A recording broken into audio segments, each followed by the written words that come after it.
नमस्कार साथियों, कल हमने राष्ट्रपति के पहले पार्ट पर चर्चा किया था। इसके तहत जो है राष्ट्रपति के जितने भी बेसिक पॉइंट थे वो आप लोगों को बताया गया था। और आज जो है राष्ट्रपति का पार्ट टू में देखेंगे, जो कि उनके कार्य और शक्तियों के बारे में बताया जाएगा। और पार्ट टू शुरू करते हैं, ठीक है। राष्ट्रपति के पार्ट टू में हम देखते हैं अनुच्छेद 53 में कल बेसिक बस पॉइंट बताया गया था कि इसमें उनके कार्य और शक्तियों के बारे में चर्चा है, और आज इसे विस्तार से जानेंगे कि उनके पास कौन कौन से कार्य और शक्तियों का अधिकार प्राप्त है। तो अनुच्छेद 53 में दिया हुआ है कार्य एवं शक्ति। इसके तहत दिया हुआ है कि राष्ट्रपति के पास कुछ कार्यपालिकाई शक्ति है, कुछ विधायी शक्ति है, कुछ न्यायिक शक्तियां हैं, सैन्य शक्तियां हैं, आपातकालीन शक्तियां हैं और कुछ वीटो शक्तियां हैं। तो सबसे पहले हम लोग ये जानेंगे कि हमारे देश के राष्ट्रपति महोदय जो हैं उनके पास कार्यपालिका की कौन कौन सी शक्ति है, ठीक है।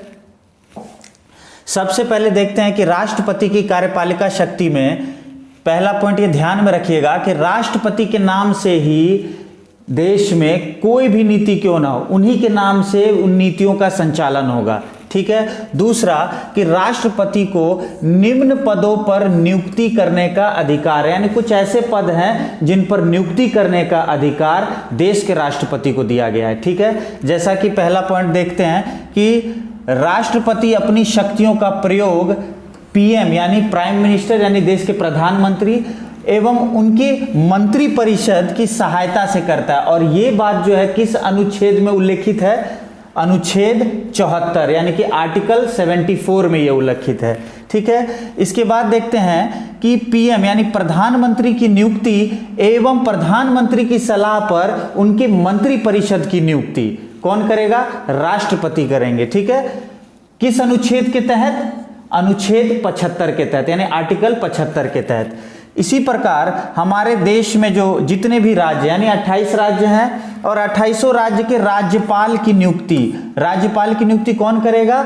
राष्ट्रपति। किस अनुच्छेद के तहत? अनुच्छेद 155 के तहत। तो दोस्तों ऐसा नहीं कि भारत में सिर्फ राज्य भी हैं, इसके अलावा केंद्र शासित प्रदेश भी हैं, और कुछ केंद्र शासित प्रदेश तो ऐसे भी हैं जहां की जनसंख्या काफी घनत्व है, और कुछ तो ऐसी है कि वहां पे विधानसभाएं भी चल रही हैं, है ना। तो उसी के तहत देखते हैं कि राज्यों में जैसे राज्यपाल है तो कुछ केंद्र शासित प्रदेशों में उपराज्यपाल का भी प्रावधान किया गया है। जैसे जम्मू कश्मीर उपराज्यपाल, ठीक है, मनोज सिन्हा जी हैं। जैसे दिल्ली में अनिल बैजल साहब हैं, है ना, उपराज्यपाल। उसी तरह अंडमान निकोबार में भी है ना। उसी प्रकार लद्दाख में भी है ना। तो इसके साथ ही साथ कुछ ऐसे केंद्र शासित प्रदेश है जहां पर प्रशासकों की नियुक्ति होती है। जैसे चंडीगढ़ है ना, जैसे लक्षद्वीप है, जैसे दादर नगर हवेली दमन एवं दीव है ना। उपराज्यपाल में कौन कौन? जैसे जम्मू कश्मीर, दिल्ली, है ना, जम्मू कश्मीर, दिल्ली। इसके अलावा जो है आपको पुडुचेरी, है ना, लद्दाख, ये सारे कुछ एरिया, और अंडमान निकोबार, ठीक है। इसके अलावा हम देखते हैं महान्यायवादी यानी कि अटॉर्नी जनरल को देखते हैं। महान्यायवादी यानी अटॉर्नी जनरल जो होता है वो सीधे सीधे समझिए छोटे से शब्दों में कि वो सरकार का पक्ष रखता है, ठीक है, सरकार का कानूनी सलाहकार है। उसी को हम महान्यायवादी कहते हैं। यानी जो भी गवर्नमेंट अभी चल रही है, जैसे केंद्र में शासन किसकी है? जैसे भाजपा सरकार की है, यानी एनडीए गवर्नमेंट अभी जो है अपना चला रहा है गवर्नमेंट, तो उनके कानूनी सलाहकार यानी महान्यायवादी की नियुक्ति कौन करेगा? राष्ट्रपति साहब, है ना। और किस अनुच्छेद के तहत? अनुच्छेद 76 के तहत यानी आर्टिकल 76 के तहत। इसके अलावा नियंत्रक एवं महालेखा परीक्षक कैग की नियुक्ति कौन करेगा? राष्ट्रपति महोदय। किस आर्टिकल के तहत? 148 के तहत। ये ध्यान रखना है। तो ये कुछ इनके जो है राष्ट्रपति के कार्यपालिका शक्ति है, और इनके तहत वो इन सबको नियुक्त करते हैं। और भी हैं पॉइंट्स, ध्यान देते हैं इधर। जैसे कह रहा है कि सुप्रीम कोर्ट के मुख्य न्यायाधीश की नियुक्ति किस अनुच्छेद के तहत? अनुच्छेद 124 के तहत। हाई कोर्ट के मुख्य न्यायाधीश यानी उच्च न्यायालय के न्यायाधीश अनुच्छेद 217 के तहत जो है नियुक्ति, है ना। उसी प्रकार केंद्र और राज्यों के बीच समन्वय ठीक तरीके से बैठ सके, इस कारण हेतु अंतर राज्य परिषद का गठन अनुच्छेद 263 के तहत कौन नियुक्त करता है, यानी कौन गठित करता है, राष्ट्रपति। इसके अलावा किसी क्षेत्र को अगर अनुसूचित क्षेत्र घोषित करना है तो ये कौन करेंगे, देश के राष्ट्रपति करेंगे। इसके अलावा भाषाई अल्पसंख्यक के लिए विशेष अधिकारी। अब मान लीजिए देश में तरह तरह की जातियां, तरह तरह के बोले जाने वाले लोग, भाषा बोले जाने वाले लोग, तो मान लीजिए उनमें से कुछ अल्पसंख्यक ही हैं, तो उन अल्पसंख्यकों को ऐसा ना लगे कि इस लोकतांत्रिक देश में उन्हें बड़ा ही दबा कुचला फील करवाया जा रहा है, महसूस करवाया जा रहा है। नहीं, उसके लिए सरकार सोच रही है ना। तो इसी के तहत राष्ट्रपति को प्रावधान दिया गया है कि जो भाषाई रूप से अल्पसंख्यक हैं, एक तो जातीय रूप से भी अल्पसंख्यक होते हैं, और ये कह रहा है कि भाषाई रूप से अल्पसंख्यक है, वैसे लोगों के लिए विशेष अधिकारी नियुक्त कर सकते हैं कौन, देश के राष्ट्रपति। इसके अलावा कह रहे हैं कि अनुसूचित जाति यानी कि शेड्यूल कास्ट, अनुसूचित जनजाति यानी कि शेड्यूल ट्राइब, इसके अलावा पिछड़ा वर्ग यानी अदर बैकवर्ड क्लास, इन तीनों के ही आयोग का गठन कौन करेगा, देश का राष्ट्रपति। इसके अलावा राष्ट्रीय महिला आयोग का गठन कौन, देश का राष्ट्रपति। जैसे कि अभी राष्ट्रीय महिला आयोग की हेड कौन है, रेखा शर्मा जी, है ना। तो ये कार्यपालिका शक्ति हैं राष्ट्रपति महोदय के। इसके अलावा दूसरी जो उनकी शक्ति है राष्ट्रपति महोदय की, वो है विधायी शक्ति। विधायी शक्ति के तहत देखते हैं कि क्या क्या पावर है राष्ट्रपति के पास। सबसे पहले अनुच्छेद 79 में 79 में कह रहा है कि राष्ट्रपति संसद का अभिन्न अंग है, क्योंकि 79 में ही संसद का विवरण दिया गया है, और यही कह रहा है कि राष्ट्रपति संसद का अभिन्न अंग है। आपको पता है कि संसद के दो मुख्य अंग पता है आपको, एक लोकसभा है, एक राज्यसभा है। इसके साथ ही साथ राष्ट्रपति भी, यानी तीसरे, यानी कि प्रेसिडेंट, राष्ट्रपति भी इस संसद के एक अभिन्न अंग माने जाते हैं। और यह बात किस में कही गई है, आर्टिकल 79 में, और कहा गया है कि इसके तहत उन्हें निम्न विधायी शक्तियां प्राप्त हैं। कौन कौन सी विधायी शक्ति प्राप्त है उन्हें, ये देखते हैं। जैसे कह रहे हैं कि राष्ट्रपति प्रत्येक वर्ष संसद का जो प्रथम अधिवेशन होता है उसे संबोधित करते हैं, ठीक है। साल का जो है पहला अधिवेशन जो है उसे संबोधित कौन करेंगे, राष्ट्रपति। किस अनुच्छेद के तहत, अनुच्छेद 87 के तहत। इसके अलावा संसद का 17वां वह आहूत करता है कौन, राष्ट्रपति। अब संसद का 17वां, संसद का सत्र खत्म हो गया, 17वां हो गया, तो भी कौन करेंगे, राष्ट्रपति महोदय। आहूत करना है भाई, बैठक बुलाना है उन्हें, तो आहूत कौन करेंगे, राष्ट्रपति। या कह रहा है कि लोकसभा भंग या विघटन कौन करेंगे, राष्ट्रपति। किस अनुच्छेद के तहत, अनुच्छेद 85। लेकिन ध्यान रखना है यहां पर इस बात को कि लोकसभा का भंग या विघटन ऐसा नहीं अपने मन से ही कर देंगे, वो प्रधानमंत्री के सलाह पर करेंगे, ऐसे नहीं करेंगे वो, ठीक है। ये चीज ध्यान में रखना है कि किसकी सलाह पे करेंगे, तो वो सलाह लेंगे पीएम महोदय की, देश के पीएम से पूछेंगे, हाँ भाई विघटन करना है, भंग करना है, हाँ भाई कर दो, तभी वो विघटन करेंगे। ऐसे नहीं अपने मन से ही कि चलो भाई विघटन कर देते हैं, ऐसा नहीं है ना। फिर कह रहा है कि संसद का संयुक्त अधिवेशन बुला सकते हैं राष्ट्रपति महोदय। मान लीजिए किसी एक सदन ने, ना मान लीजिए लोकसभा और राज्यसभा में से किसी एक सदन ने कोई बिल या विधेयक जो है पारित किया, और उसे क्या किया, दूसरे विधेयक भेज दिया, दूसरे सदन भेज दिया। वहां जाने के बाद दोनों में टकराव की स्थिति आ गई है, अब सत्र चलने ही नहीं दिया जा रहा है, ना वो मान रहा है और ये जो है विधेयक अपना मनवाने पे लगे हुए हैं। तो ऐसे कंडीशन में क्या करेगा, ऐसे कंडीशन में राष्ट्रपति महोदय क्या करेंगे, संयुक्त अधिवेशन बुलाएंगे, यानी कि ज्वाइंट सिटिंग बुलाएंगे, ठीक है। ज्वाइंट सिटिंग बुलाएंगे किस अनुच्छेद के तहत, अनुच्छेद 108 के तहत। और यहां से प्रश्न भी बनता है कि संयुक्त अधिवेशन किस अनुच्छेद में है, तो 108 में है। और संयुक्त अधिवेशन की अध्यक्षता कौन करेगा, यानी जब भी दोनों सदन एक साथ बैठेगा तो उस समय इस संयुक्त अधिवेशन का जो है अध्यक्षता कौन करेगा, यहां से भी प्रश्न बनता है। तो कौन करेगा हमेशा अध्यक्षता, लोकसभा अध्यक्ष, यानी लोकसभा स्पीकर महोदय जो होंगे वही अध्यक्षता करेंगे संयुक्त अधिवेशन की। जैसे अभी प्रेजेंट में कौन है हमारे लोकसभा स्पीकर, ओम बिरला जी, ठीक है। इसके अलावा कुछ और भी पॉइंट्स है विधायी शक्ति के। कह रहा है कि लोकसभा में 2 एंग्लो इंडियन, ठीक है, लोकसभा में 2 एंग्लो इंडियन को मनोनीत करने का अधिकार जो है किसे है? राष्ट्रपति को। कल याद होगा जब हम निर्वाचक मंडल पढ़ रहे थे तो उसमें हमने क्या कहा था कि लोकसभा और राज्यसभा इन दोनों के ही निर्वाचित सदस्य, कहा था ना मैंने, मनोनीत नहीं। तो मनोनीत वाले यही है वो। तो 2 जो एंग्लो इंडियन है मनोनीत वाले, जो कि अनुच्छेद 331 में इनका प्रावधान है, ठीक है, अनुच्छेद 331 में इसका प्रावधान है और इसके तहत जो है लोकसभा में 2 एंग्लो इंडियन सदस्य को मनोनीत कर सकते हैं। क्योंकि भाई इस देश में तरह तरह के लोग, तरह तरह की जातियां, है ना, चाहे वो हिंदू हो, मुस्लिम हो, सिख हो, ईसाई हो, तो भाई सभी तरह के लोग जो है अपना अपना प्रतिनिधित्व करते हैं। इन ईसाई यानी एंग्लो यूरोपियन यानी कि एंग्लो इंडियन जो है ये आंग्ल यूरोपियन, इन मेंबर्स के लिए यानी इन लोगों के लिए कोई तो प्रतिनिधि होना चाहिए ना जो पार्लियामेंट में प्रतिनिधि करे। तो ऐसे लोगों को ही जो है ना, 2 ऐसे लोगों को यानी एंग्लो इंडियन को राष्ट्रपति महोदय मनोनीत करते हैं कि आ जाओ भाई।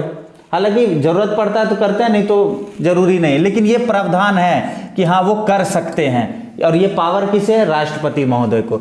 इसके अलावा कह रहा है राज्यसभा में 12 व्यक्तियों को मनोनीत करने का अधिकार राष्ट्रपति महोदय के पास है। किस अनुच्छेद के तहत? अनुच्छेद 80 के तहत। और ये 12 व्यक्ति कौन से होंगे? वह व्यक्ति होंगे जो साहित्य से जुड़े हुए हैं, जो कला से जुड़े हुए हैं, जो विज्ञान के क्षेत्र से जुड़े हैं या जो समाज सेवा से जुड़े हुए हैं। ऐसे व्यक्तियों को राष्ट्रपति चाहे तो उन्हें राज्यसभा का मेंबर बना सकते हैं। जैसे बहुत सारे एग्जाम्पल है, जैसे सचिन तेंदुलकर क्रिकेट खेलते थे, है ना, अब हालांकि संन्यास ले चुके हैं, वो भी राज्यसभा मेंबर रह चुके हैं। जैसे फिल्म अभिनेत्री रेखा, वो भी रह चुकी हैं, है ना। बहुत सारे ऐसे हैं। अभी प्रेजेंट में जैसे बताऊं, कला क्षेत्र से जुड़ी हुई राज्यसभा सांसद सोनल सिंह चौहान, ये सब क्या है? कला से जुड़े हुए लोग हैं। इन्हें राष्ट्रपति ने क्या किया? डायरेक्ट मनोनीत किया गया, ये भाई राज्यसभा में आपको हम मनोनीत कर रहे हैं। वैसे व्यक्ति जाते भी है, मनोनयन भी होता है उनका, है ना। तो ये 12 व्यक्ति को मनोनीत आर्टिकल 80 के तहत कौन? राष्ट्रपति करते हैं। इसके अलावा कह रहा है कि कुछ विधेयक ऐसे विधेयक हैं जो राष्ट्रपति के अनुमति के बिना प्रस्तुत नहीं कर सकते। कुछ ऐसे विधेयक है, जैसे मान लीजिए कि नए राज्यों का निर्माण करना है या राज्य की सीमा में परिवर्तन करना है, तो ये किसके अनुमति के बाद ही होगा? राष्ट्रपति के अनुमति के बाद। यही तो है उनका विधायी पावर।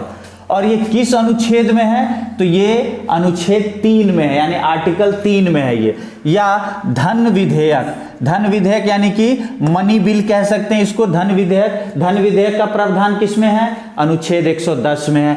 या वित्त विधेयक, वित्त विधेयक का प्रावधान किसमें है? अनुच्छेद 117। ये जितने भी बेसिक पॉइंट्स हैं, यहां से जितने भी कंपटीशन या जितने भी एग्जाम हो रहे हैं, इन सब में अधिकांश ऐसे ऐसे प्रश्न पूछ दिए जाते हैं कि भाई धन विधेयक किस अनुच्छेद में है, वित्त विधेयक किस अनुच्छेद में है, राज्य की सीमा में परिवर्तन करना है तो किस अनुच्छेद में है, या फिर अगर भारत की संचित निधि से जो है खर्च संबंधी विधेयक पारित करना है तो ये संचित निधि का प्रावधान जो है किस अनुच्छेद में। ये सारी बातें जो है आगामी परीक्षा में पूछ सकता है। इसीलिए इन बेसिक पॉइंट्स को देखना है, अच्छे से समझना है और नोट डाउन करना है, लिखते चलना है। अगला कह रहा है अध्यादेश जारी करना। अध्यादेश जारी करने का भी पावर किसके पास है? देश के राष्ट्रपति के पास है। ये बेसिक पॉइंट्स है। अध्यादेश याद रखना है किस अनुच्छेद के तहत है? अनुच्छेद 123 के तहत है, ठीक है। इसके अलावा राष्ट्रपति महोदय के पास तीसरा जो सबसे बड़ा पावर है, कह रहा वित्तीय शक्ति। वित्तीय शक्ति के तहत जो है उनके पास कौन कौन सी पावर है देख लेते हैं। कहते हैं कि धन विधेयक से जुड़े मामले जो भी हैं राष्ट्रपति की पूर्व अनुमति के बिना पारित नहीं किए जाएंगे, उनसे मतलब अनुमति लेना ही लेना है, ठीक है। या संसद में वार्षिक वित्तीय विवरण राष्ट्रपति को संबोधित करके ही प्रस्तुत किया जा सकता है।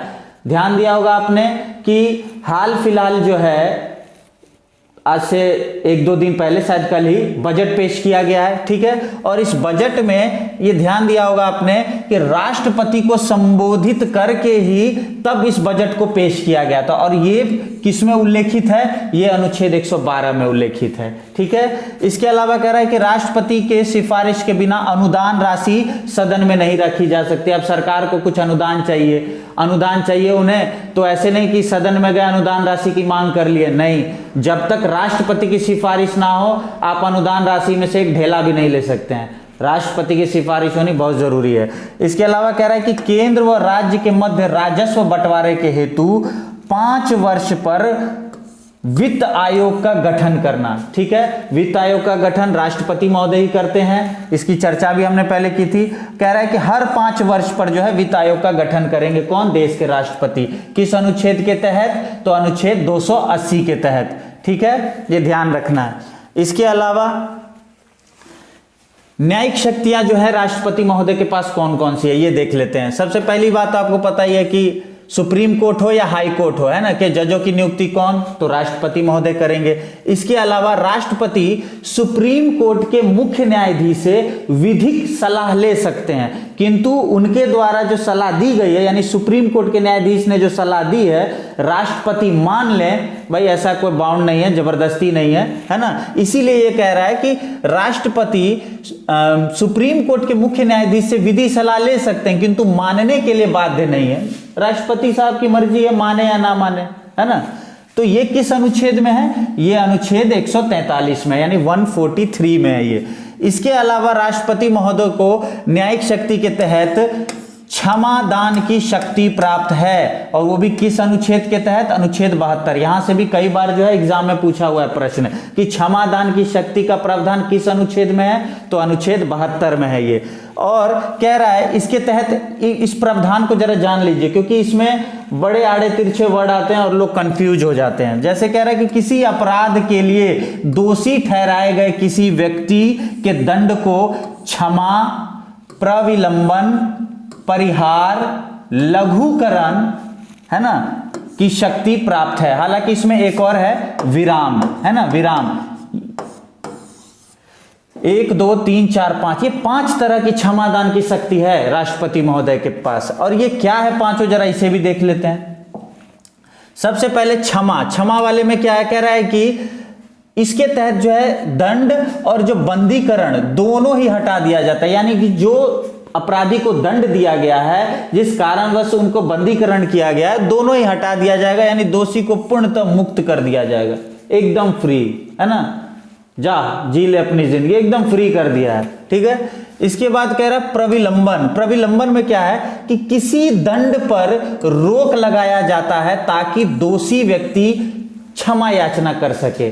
ठीक है, मान लो उसको मृत्यु दंड की सजा दे दी है ना, तो भाई तब तक क्या कर दिया, इसे रोक दिया गया है। ठीक है, रोक दिया गया यानी दंड पर रोक लगा दी गई है ताकि वो व्यक्ति क्षमा याचिका जाहिर कर सके। ठीक है, क्या पता कोई दोषी जो है मृत्युदंड मिल गया हो उसे और वो बाद में सुधरना चाहता हो या सुधर गया हो, है ना, तो ऐसे व्यक्तियों के लिए राष्ट्रपति महोदय ऐसा प्रावधान करते हैं कि ले भाई प्रविलंबन कर दिए, ठीक है, तुम्हारे दंड का जो है फिलहाल रोक दिया गया ताकि तुम याचिका दायर कर सको। ठीक है, इसके अलावा कह रहे हैं लघुकरण में क्या है कि सजा का स्वरूप बदल दिया जाता है, यानी लघुकरण कर दिया जाता है। ठीक है, यानी मान लीजिए 14 वर्ष का कारावास हो गया है ना, उम्र कैद कारावास हो गया, तो इसे क्या किया, इस सजा को लघु कर दिया। जैसे 14 वर्ष मान लिया कर दिया, कितना 5 साल कर दिया, 4 साल कर दिया।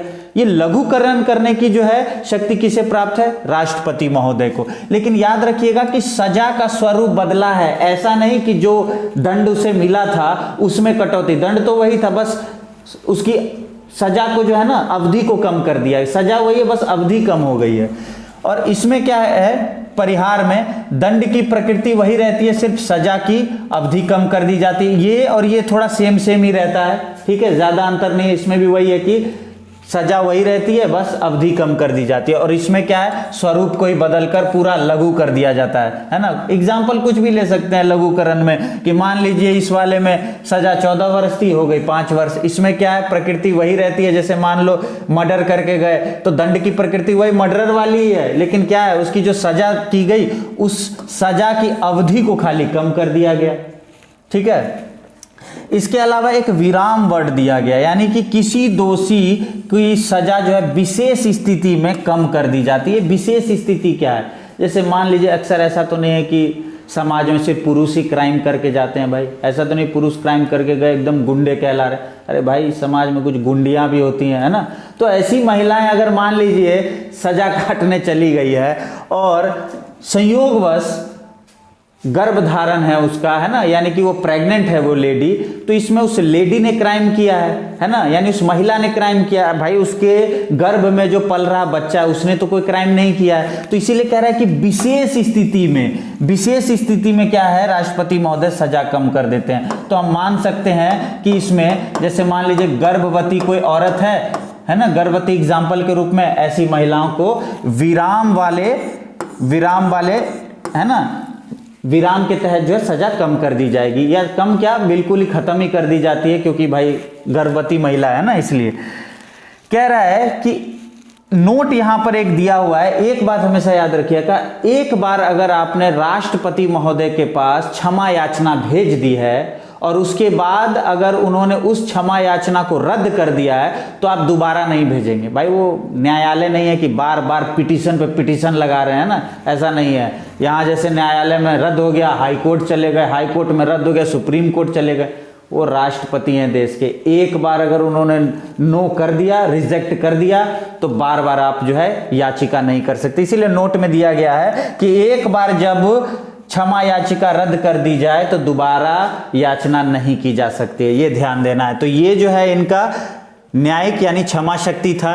इसके अलावा राष्ट्रपति महोदय के पास सैन्य शक्तियां भी है। सैन्य शक्तियां में देखते हैं क्या है, कह रहा है तीनों सेनाओं यानी कि थल जल वायु, है ना, का सर्वोच्च सेनापति कौन कहलाएंगे, देश के राष्ट्रपति कहलाएंगे। इसके अलावा संसद की अनुमति के बाद ही युद्ध की घोषणा हो या युद्ध की समाप्ति हो, इन दोनों का ही ऐलान कब करेंगे राष्ट्रपति, संसद की अनुमति के बाद। ठीक है, तो ये हम कह सकते हैं कि युद्ध की अगर घोषणा करना हो या युद्ध की समाप्ति का घोषणा करना हो तो कौन करेंगे, देश के राष्ट्रपति करेंगे। ये सारी सैन्य शक्तियां हैं जो कि राष्ट्रपति महोदय को प्राप्त है। ठीक है, इसके अलावा कुछ आपातकालीन शक्तियां हैं राष्ट्रपति महोदय को प्राप्त, और इन आपातकालीन शक्तियों में 3 प्रमुख आपातकालीन है ना शक्तियां हैं। जैसे पहला कह रहा है कि राष्ट्रीय आपात। राष्ट्रीय आपात जो है कितने अनुच्छेद में है, अनुच्छेद 352 में है राष्ट्रीय आपात। तो राष्ट्रीय आपात हम कैसे समझेंगे कि भाई राष्ट्रपति महोदय जो राष्ट्रीय आपात लगा रहे हैं,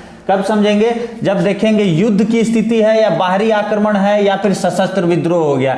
ऐसी स्थिति में राष्ट्रपति चाहें तो पूरे भारत में या किसी खास भाग में जहां पर खतरा है ना, वहां पर क्या करेंगे, राष्ट्रीय आपात लगा देंगे। ठीक है, लेकिन ध्यान रहे, नोट यहां पर ध्यान रहे कि 1 माह के बाद संसद से यह जो है बिल अनुमोदित हो जाना चाहिए, नहीं तो यह रद्द मान लिया जाएगा। ठीक है, और वैसे राष्ट्रपति महोदय ऐसा नहीं है कि अपने मन से ही कर देंगे। ठीक है, ये बात हमेशा ध्यान रखिएगा कि प्रधानमंत्री के सलाह पर ही वो कुछ करेंगे, वरना आराम से राष्ट्रपति भवन में बैठेंगे जो है अपना रहेंगे। ठीक है, लेकिन पीएम ने उन्हें सलाह दिया है कि भाई युद्ध की स्थिति है ना, बाह्य आक्रमण का खतरा हो रहा है ना, या सशस्त्र विद्रोह हो गया, आपातकाल लगा दीजिए। बस राष्ट्रपति ने क्या किया, राष्ट्रीय आपात लगा दिया। इसके बाद देखिए क्या है, दूसरा जो आपातकालीन शक्ति है यानी कि राष्ट्रपति शासन, यानी राष्ट्रपति के नाम से ये राष्ट्रपति शासन। इस आपातकाल की घोषणा राष्ट्रपति महोदय कब करते हैं, ये ध्यान दीजिएगा कि राष्ट्रपति, ठीक है, राष्ट्रपति को जब लगता है कि राज्य सरकार संवैधानिक रूप से उल्लंघन कर रहा है, राज्य में गलत कर रहा है और भाई संविधान का उल्लंघन हो रहा है, तब राष्ट्रपति कैसे शांत रह जाएंगे। हालांकि इस समय भी पीएम ही सलाह देंगे उन्हें, है ना, लेकिन कहने के लिए क्या है कि राष्ट्रपति शासन लगा रहे हैं ना। राष्ट्रपति को लगे कि राज्य सरकार संवैधानिक उल्लंघन कर रही है तो राज्य में क्या होगा, राष्ट्रपति शासन लगा दिया जाएगा। ठीक है, हालांकि अभी तक राष्ट्रपति शासन बहुतों बार लगाया जा चुका है, ये खैर पूछता नहीं कि कितनी बार लगाया, ये जरूर पूछता है राष्ट्रीय आपात कितनी बार लगाया गया, तो ऑलमोस्ट 3 बार ये लगाया जा चुका है राष्ट्रीय आपात, और राष्ट्रपति शासन तो बथेरों बार हो चुका है। ठीक है, इसमें भी एक नोट है, ध्यान दीजिएगा, कह रहा है कि संसद के 2 माह के भीतर अनुमोदन करवाना जरूरी है, वरना राष्ट्रपति शासन वैलिड नहीं माना जाएगा, उसे समाप्त माना जाएगा। ठीक है, इसके अलावा तीसरा जो आपातकाल है वो है वित्तीय आपात, जिसका उल्लेख कितने में है, अनुच्छेद 360 में है। हालांकि अभी तक एक बार भी नहीं लगाया गया। और ये वित्तीय आपात की जो है ये प्रावधान हमने किस देश से लिया था, ये हमने अमेरिका से लिया था। ये हालांकि यहाँ से भी कई बार प्रश्न पूछा हुआ है कि किस देश से लिया है भाई हमने वित्तीय आपात वाला, अमेरिका से। अमेरिका में जो है वैसे भी इकोनॉमिक जो है क्राइसिस आते रहता है, ठीक है। भारत में आज तक यानी अभी तक एक बार भी वित्तीय संकट नहीं आया, ऐसे वित्तीय आपातकाल नहीं लगाया गया। वित्तीय संकट आया लेकिन उसके कारण आपातकाल नहीं लगाया गया। जैसे 1992 में पीवी नरसिम्हा राव जिस समय पीएम थे, उस समय में देश की आर्थिक स्थिति डगमगा गई थी और ऐसे समय में लग रहा था कि अब राष्ट्रपति महोदय जो हैं वित्तीय आपात लगाएंगे, लेकिन हमने गोल्ड लोन वगैरह लेकर जो है किसी तरह अपने देश की जो है आर्थिक स्थिति को ठीक किया। हालांकि उतना उस टॉपिक पे नहीं जाना, हमें डीपली चले जाएंगे इसके बाद, है ना, बाद में जाएंगे। इधर ध्यान देना है बस कि वित्तीय आपात जो है अभी तक एक बार भी नहीं लगाया गया है। अगर एग्जाम में पूछे लगाया गया है तो भाई एक बार भी नहीं लगाया गया है। और वित्तीय आपात की शक्ति जो है कहां से ली गई है, अमेरिका से ली गई है। और इस साथ साथ ध्यान में देना है कि राष्ट्रीय आपात अभी तक में कितनी बार, 3 बार लगाया जा चुका है। राष्ट्रपति शासन ये तो 32 बार लगाया जा चुका है, ठीक है। इसके बाद कह रहे हैं वीटो शक्ति। वीटो शक्ति का प्रावधान जो है अनुच्छेद 111 में है, ठीक है। इसके तहत जो है कह रहा है कि 3 प्रकार की वीटो शक्ति जो है राष्ट्रपति महोदय को प्राप्त है, ठीक है। जैसे इसमें पहला है आत्यांतिक वीटो, यानी कि एब्सोल्यूट वीटो क्या है, इसके तहत कह रहा है कि राष्ट्रपति किसी विधेयक पर अपनी अनुमति नहीं देता है, अर्थात अपनी अनुमति को सुरक्षित रख लेता है ना। एब्सोल्यूट वाले में रख लिया अपने पास, नहीं देंगे भाई अनुमति। दूसरे में कह रहा है निलंबनकारी वीटो, यानी कि सस्पेंशन वीटो में क्या है कि राष्ट्रपति किसी विधेयक को संसद के पास पुनर्विचार हेतु भेज देता है कि भाई ये विधेयक में कुछ त्रुटि है, ये वापस लीजिए।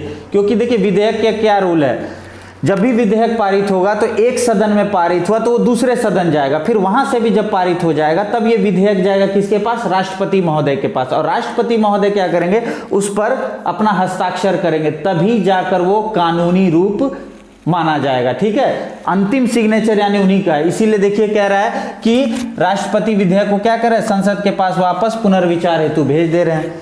तीसरा जो मोस्ट इंपॉर्टेंट है, कह रहा है जेबी वीटो यानी पॉकेट वीटो। जेबी से क्या लग रहा है, जेबी यानी पॉकेट वीटो, पॉकेट में रख लिया है ना, यानी किसी विधेयक को क्या किया, हमने पॉकेट में रख लिया ना भाई। इस पे हम अनुमति की बात कर रहे हैं, ना अनुमति देने से इनकार कर रहे हैं और ना ही संसद के पास जो है पुनर्विचार के लिए भेज रहे हैं, हम बस रख लिए अपने पास पॉकेट वीटो, ठीक है, एकदम चुप्पी साध लिए हैं। यही तो है पॉकेट वीटो। कह रहा है राष्ट्रपति किसी विधेयक को अनिश्चित काल के लिए अपने पास सुरक्षित रख सकता है। इस स्थिति में राष्ट्रपति विधेयक पर ना अनुमति देता है, ना ही अनुमति देने से इनकार करता है और ना ही संसद के पास पुनर्विचार हेतु विधेयक को भेजता है। भाई मतलब तीनों ही कंडीशन में एकदम चुप, कुछ बता ही नहीं रहे, चुपचाप बस जेब में रख लिया ना, यानी पॉकेट में रख लिया, यही है पॉकेट वीटो। और एग्जाम्पल क्या है इसका, जैसे भारतीय डाक संशोधन विधेयक 1986। ये 1986 का वक्त याद रखिएगा, उस समय पीएम कौन थे, हमारे देश के पीएम कौन थे, उस समय थे राजीव गांधी जी थे, ठीक है। ये याद रखना है कि राजीव गांधी उस समय देश के पीएम थे और राष्ट्रपति कौन थे, ज्ञानी जैल सिंह थे। तो ज्ञानी जैल सिंह ने क्या किया था, पहली बार इस पॉकेट वीटो का यूज किया था। यानी राजीव गांधी द्वारा जो ये लाया गया था भारतीय डाक संशोधन विधेयक 1986, इसमें ज्ञानी जैल सिंह ने इस विधेयक को पॉकेट वीटो का यूज किया, ना अनुमति दिया, ना अनुमति देने से इनकार किया और ना ही वापस पुनर्विचार के लिए भेजा। तो खैर ये राष्ट्रपति के जो है कार्य एवं शक्ति थे, जो कि काफी महत्वपूर्ण टॉपिक है। इसे आप लोग जो है शुरू से देख के पूरा उतार लीजिए, ठीक है। इसके बाद जो है पॉलिटी की नेक्स्ट क्लास अब कल आएगी, ठीक है, कंटिन्यू क्लास आएगी। इसके बाद राष्ट्रपति के बाद उपराष्ट्रपति आएंगे, उपराष्ट्रपति के बाद प्रधानमंत्री, फिर मंत्रिपरिषद, महान्यायवादी, इस प्रकार जो है चलता रहेगा ये क्लास। और इसके बाद संसद आएगा।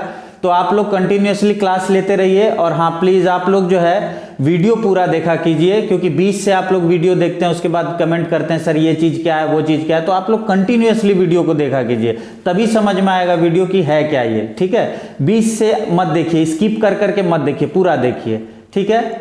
और हाँ प्लीज़ वीडियो को शेयर ज़रूर कीजिएगा और सब्सक्राइब ज़रूर कीजिएगा। धन्यवाद।